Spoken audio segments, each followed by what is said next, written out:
नमस्कार, मैं कोमना से मधु मिश्रा अपनी ये कविता इन दिनों लॉकडाउन पर मैंने लिखी है, जिसे आपके समक्ष प्रस्तुत करती हूँ।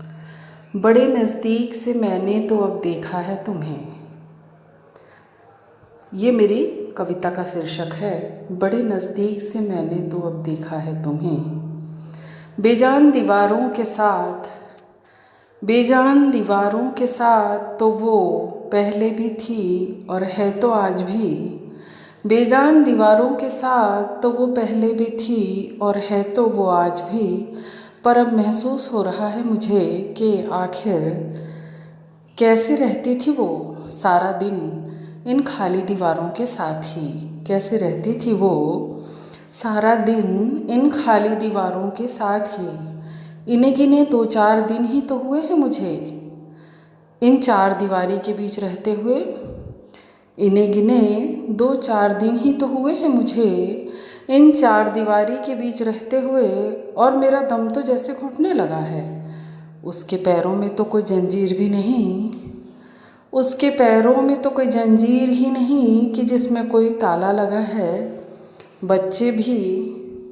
बच्चे भी बड़ी बेबाकी से उसे कह देते हैं कि माँ, तुम्हें इस लॉकडाउन का फ़र्क भी कहाँ पड़ा है।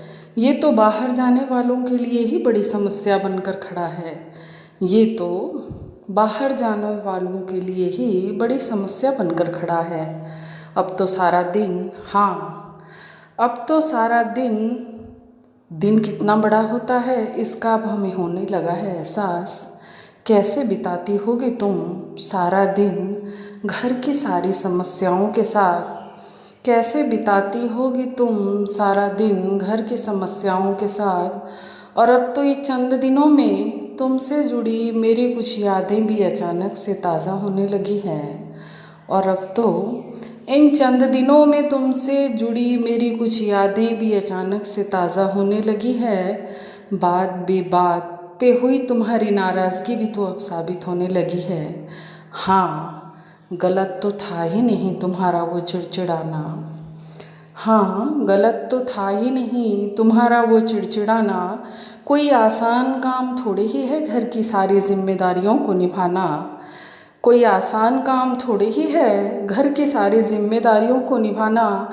अच्छा हुआ कि नज़र आ गई मुझे अब तुम्हारी ये सच्चाई। अच्छा हुआ कि नज़र आ गई मुझे अब तुम्हारी ये सच्चाई। खुल के अब तुम भी जी लेना, नहीं होगी अब मुझसे भी बेवजह की तुमसे कोई रुसवाई। नहीं होगी अब हमसे बेवजह की तुमसे कोई रुसवाई। धन्यवाद।